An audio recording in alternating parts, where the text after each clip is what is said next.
The first ride of Norton's second model in the modern era is officially in the books, and what an adventure it was. Torrential rain, international travel, and breathtaking landscapes set the stage for our first taste of the 2027 Norton Atlas. For over a century, the mere mention of Norton invoked a specific image: polished aluminum, swooping cafe racer silhouettes, polished chrome, and a legendary British pedigree dating back to 1898. But nostalgia doesn't pay the bills, and in recent decades, leaning solely on past glory dragged the brand through some exceptionally tumultuous times, not limited to criminal mismanagement.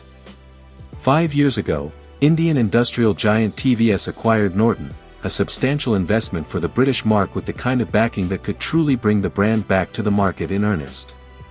Rather than wrapping the brand in yet another layer of 1960s throwback trim, TVS and the Solihull, UK-based engineering team drew a firm line in the sand where the latest iteration of the Norton brand will fully embrace modernity.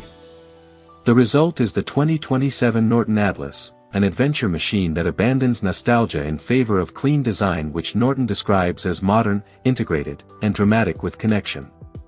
Designed under head of design Simon Skinner, a 17-year Norton veteran, with consulting from renowned British designer and former CCO of JLR, Jerry McGovern. Once you notice the similarities to McGovern's other work, it's hard to unsee. The Atlas takes a radically different route than the jagged, hyper-aggressive styling of some of its European competitors. Norton embraces a less is more philosophy, opting for a refined, modern British architectural look sculpted using digital 3D virtual modeling and AI tools throughout the process. Draped in the brand's signature trophy silver, one of 5 available color options, the bodywork is smooth and seamless, utilizing tight butt joints with a near-total absence of visible exterior fasteners. While the fit looks great and is truly an engineering feat on its own, ADV riders taking the Atlas through the tough stuff will want to monitor how those clean panel joints hold up after repeated dirt naps. One member of our wave of media selflessly tested the durability, to which reports came back positive that the plastic stayed together with merely a flesh wound to show after sliding across a dirt road. The bike utilizes wind tunnel-tested aerodynamics, including a 3-position windscreen that you need 2 hands to adjust, and a patented radiator duct that directs hot exhaust air down beneath the motorcycle rather than at the rider's legs. At the heart of the new Atlas is a proprietary 585 cubic centimeters parallel twin engine. Proprietary gives me pause though, with the similarities seen from the outside compared to the BMW F450 GS Mill, and the frame, for that matter, despite the displacement and crank offset differences. Though I suppose if we're talking proprietary to TVS, the claim is sound, given the company builds the WE-GS for BMW. Norton's twin is said to spit out 69 horsepower at 9,300 revolutions per minute and 42 lb-ft of torque at 7,300 revolutions per minute, with linear power delivery that places 98% of that peak torque right at 4,700 revolutions per minute. A 270-degree crank offset helps with mechanical rear-wheel grip, cycling through distinct pulses of spinning and gripping on low-traction surfaces. To cut parasitic drag, the cylinder bores feature a plasma coating that reduces ring friction compared to traditional liners and coatings while offering superior heat transfer. The engine also runs a dual-oil pump layout with a crankcase siphon to create a partial vacuum and reduce windage. In a nod to race-bred serviceability, the cassette-style transmission can be pulled straight out of the side of the engine case. Norton also brought out sound cameras during development to map and mute harsh gear chatter from the straight-cut gears, resulting in an Overachiever Award from emissions compliance. The engine's character is fairly punchy, more so of course in the sportier ride modes, of which you have 5. Engine response is immediate and the fueling feels spot on, though the gearing doesn't seem as progressive as what you generally expect, a feature, we're told by Norton reps, not a bug. Once you hit 3rd gear, if you're hammering your way through toward top cog, there is a noticeable rush of momentum once you're back on the gas.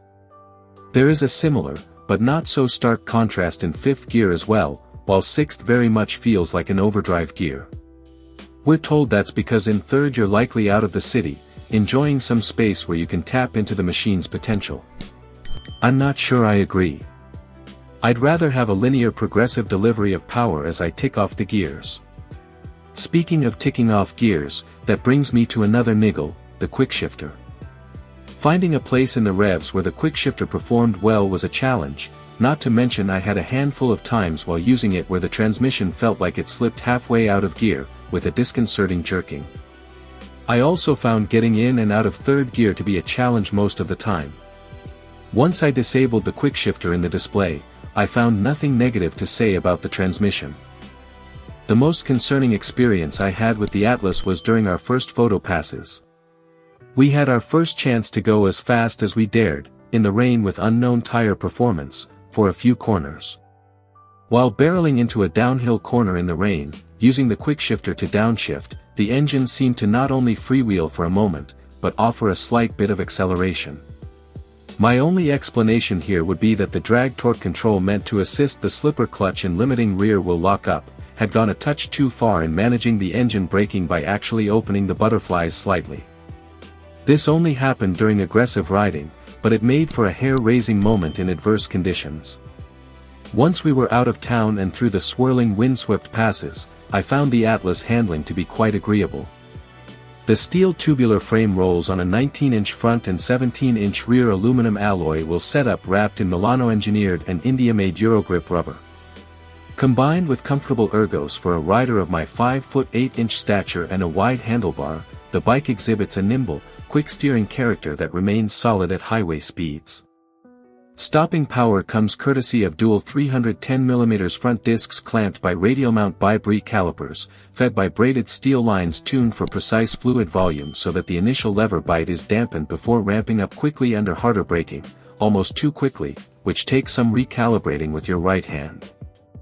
Suspension duties are handled by a fully adjustable 43mm KYB inverted fork and rear shock providing 7 inches of travel. Given the chillier conditions during our ride, Norton saw fit to back out the fork's rebound by 4 clicks to allow for quicker oil flow. I found the fork a bit harsh on road with high-speed hits particularly jarring at the grips. I opted to add some preload to the shock via a knob that is just barely reachable behind the bike's fairing, which helped balance the bike. Off-road, I didn't mind the stiffer suspension and, had I had more time for adjustment, I likely could have found a happy medium. One notable ergonomic blunder in the cockpit is the windscreen. Switching between its 3 height settings requires both hands, an odd oversight. Electronic sophistication is where the Norton Atlas stands out in the crowd of similarly displaced machines. The Atlas sports a Bosch 6-axis IMU driving cornering ABS, traction control, cornering cruise control, and dynamic engine braking algorithms to mitigate rear-wheel hop. You also have 6 ride modes, though until you memorize the order, switching through them while moving can be confusing as it doesn't tell you which mode you're switching into. Off-road purists will appreciate the dedicated physical button on the handlebars that immediately shuts off traction control and wheelie control in one press, regardless of your ride mode. Enduro disables them automatically. All of this tech is accessed via an 8-inch touchscreen TFT display developed in-house, featuring over-the-air software updates, built-in eSIM connectivity, and Bluetooth for use with the smartphone app. Rounding out the tech suite is a dynamic LED headlight that boosts brightness above 35 miles per hour, integrated cornering lamps, and, most importantly, a ground-projected Norton logo puddle lamp. The D key turned out to be a major annoyance during our wet ride. Not a key fob. In order to turn on the machine you have to push the unlock button on the fob. Should you then press the on/off button, you will need to pull the key back out of your pocket to turn the bike back on again with the aforementioned button press. With bulky gloves and rain layers without pockets, this became a glaring annoyance. One rider turned his bike on, put the fob back in his pocket, bent down to pull the rubber inserts out of his pegs, and hit the off button on the fob, forcing him to repeat the process. I overheard Norton engineers mentioning that a standard key fob is on the way. Starting at £8,240 for the base model and £9,450 for the upgraded Apex trim, Norton explicitly stated they aren't trying to race to the bottom on price. Instead, they are positioning the Atlas as a premium middleweight contender backed by a 36-month, unlimited mileage warranty. And yes, that price is quoted in British pounds sterling because Norton has not listed US pricing, though it says MSRP will be announced at some point this summer with units hitting dealership floors late this year. That is, assuming Norton hits its mark of establishing the 25 dealerships stateside by the end of the year that it claimed during the Manx press event. Given that my major complaints revolved around the electronics, one can hope that the fix is just one quick OTA update away. As it sits, the 2027 Atlas proves Norton is no longer a museum piece or a boutique novelty. By pairing forward-looking British design with global manufacturing scale, Norton has built a modern, capable adventure/touring bike ready to compete on the world stage.